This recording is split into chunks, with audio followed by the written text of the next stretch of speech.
और एक छोटा सा देश है, उस देश का नाम है बर्मा। वहां भी कुछ लोगों को निजाम मुस्तफा स्थापित करने का शौक हो गया था। उन अहिंसक लोगों ने, जो मानवतावादी थे, जिनकी पूरी सोच यह थी कि भाई हम अहिंसा के पुजारी हैं, हम बौद्ध हैं, हम हथियार नहीं उठाएंगे क्योंकि हमारे धर्म में हथियार का कोई काम ही नहीं है। लेकिन कुछ लोगों को यह शौक हो गया था, उनको टेस्ट करने का बड़ा शौक है। गुजरात में भी टेस्ट किया, 2002 हो गया।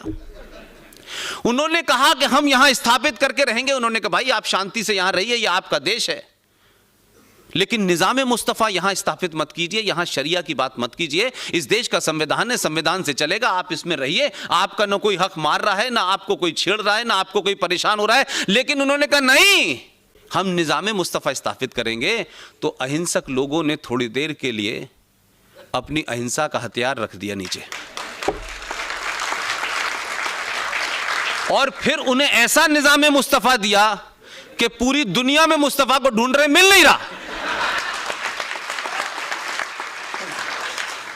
और ताज्जुब की बात देखिए, जिस वक्त वो ढूंढते हुए मुस्तफा को आए कि शायद हिंदुस्तान में मिल जाएगा, उसी वक्त इस देश का, मेरी उस यूनिवर्सिटी का वाइस चांसलर रह चुका था वो शख्स, भारत में माइनॉरिटी कमीशन का चेयरमैन रहा, और ईरान में भारत का राजदूत रहा, और उपराष्ट्रपति रहा 2 बार। इस पूरी इंची टेप से नापे अगर इस पूरे कैरियर को, वो कभी डरा नहीं बेचारा। उतरते ही उपराष्ट्रपति की कुर्सी से बोला मुसलमानों को डर लगता है। तो मेरा उनको सजेशन था, मैंने कहा आप बॉर्डर पे जाएं और जो बर्मा से भाग के इधर आ रहे हैं उन्हें बताएं कि ये खराब जगह, यहां मत आओ, यहां तो बड़ा डर है भाई, यहां तो मैं उपराष्ट्रपति होकर डर रहा हूं, तुम्हारी तो कोई खैरी नहीं होगी भाई। उन्हें नहीं बताने गया वो मक्कार। तो हमारी समस्या क्या है कि हमने समाज के अंदर जिन लोगों को आगे बढ़ाया है, ये सोच के कि ये सुधर जाएंगे। जो लोग मोहम्मद के नहीं हुए, जो कुरान के नहीं हुए, जो हदीस के नहीं हुए, वो आपके होंगे, वो आपके समझाने से समझेंगे, क्योंकि उन्हें 1400 साल पहले यह समझा दिया गया है कि ये एक किताब है, ये हकीम लुकमान की किताब है, इसमें सारे इलाज हैं, इसके बाद कोई किताब की जरूरत ही नहीं है। अब उसमें लिखा है जमीन चपटी है। अब कंट्राडिक्शन यह है कि कह रहे हैं जमीन चपटी है, लेकिन रह रहे हैं उस जमीन पे जो गोल है।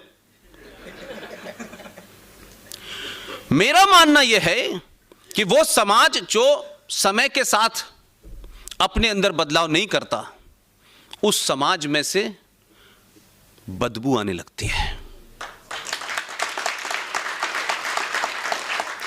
और वो बदबू सिर्फ अपने लिए नहीं होती, उस समाज को, उन लोगों को भी असर डालती है जो उस बदबू के आदी नहीं होते। लिहाजा आपने इलाज भी किया, और जिस डॉक्टर को चुना उसने कहा गुजरात में कर दिया है इसका इलाज, अब इसको दिल्ली भेजो, आपने दिल्ली भेज दिया।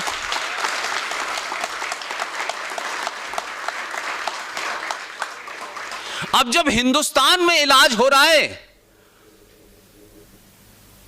तो हिंदुस्तान में वो मक्कार, वो मुनाफिक अब नई शक्ल में आए हैं, क्योंकि नई जनरेशन है, तो उन्होंने कहा नए स्लोगन होना चाहिए। तो अब इनका इंटॉलरेंस बढ़ गया इस देश में। अब प्रोटेस्ट करने के लिए जंतर मंतर पे नहीं जाते, अब मंडी हाउस में अवार्ड वापस करने जाते हैं अपने। तो ये जो नए नए नैरेटिव होते हैं, ये समय के साथ आते हैं, लेकिन उनको शायद ये नहीं पता था कि जिस डॉक्टर को आपने भेजा यहां, उसे 15 साल में आपने सर्जरी से लेकर के सारे इलाज सिखा दिए हैं। वो सब जानता है कि अवार्ड वापस करने वाले लोग कौन हैं।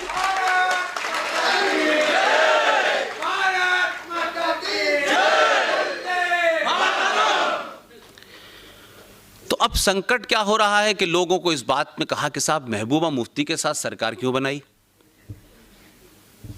लेकिन इसलिए बनाई कि महबूबा मुफ्ती को बीमारी क्या है वो तो साथ में बैठ के पता चलेगी ना। लोगों ने विरोध किया। देखिए, मैंने कहा मैं पॉलिटिकल आदमी नहीं हूं, मैं हर घटना को अपने हिसाब से एनालाइज करता हूं, और अगर सच बात होगी तो पूरी पुरजोर तरीके से कहूंगा, आपके हक में हो या आपके खिलाफ हो, यह अलग बात है। मुझे इसका कोई फर्क नहीं पड़ता है, क्योंकि अल्लाह के फजल से जहां अल्लाह ने मुझे पैदा किया वो जगह थी जहां बचपन से कुरान शरीफ कंपलसरी था। तो अल्लाह ने मुझे पहले दिन से वो ट्रेनिंग दी कि आप की मां हिंदू हैं, आपके पिता हिंदू हैं, लेकिन आप हिंदू रहते हुए मुसलमान हो जाइए। और उस ट्रेनिंग में मैंने न सिर्फ कुरान शरीफ पढ़ा, बल्कि इस हिंदुस्तान में भारत के पार्टीशन का जो बीज था, जहां से चला, मैं उनके बीच पैदा हुआ। लिहाजा मुझे कंफ्यूजन नहीं है कोई। मेरा कोई पॉलिटिकल एजेंडा भी होगा तो साफ होगा, नहीं तो नहीं होगा। मेरा कोई इज्म नहीं है कि मुझे अपने आप को सेकुलर कहलाने में बड़ा अच्छा लगेगा। पुष्पिन साहब बड़े सेकुलर हैं, बहुत अच्छी बातें करते हैं, लेकिन काम कुछ नहीं करते हैं। मैंने कहा, मैं काम जो मेरे जिम्मे लगता है, जिसकी प्रेरणा मुझे आर सिंह साहब ने यहां तक पहुंचाया है, मैंने कहा कि मेरे बचपन के दोस्त, मेरा लंबा कैरियर, बहुत लोगों की मुझे गाली खानी पड़ेंगी, लेकिन जब आप एक बार किसी चीज से कन्विंस्ड हो जाते हैं तो आपका कन्विक्शन मजबूत हो जाता है। और मेरा यह कन्विक्शन है कि हिंदुस्तान में यह तो हो सकता है कि आप 2, 4, 5 लोग दीवाने हर जगह होते हैं, लेकिन जो लोग ये कहते हैं कि कुछ लोगों की वजह से आतंकवाद है, मैं कहता हूं झूठ मत बोलो। कुछ लोगों की वजह से नहीं है, 99% लोगों की वजह से है।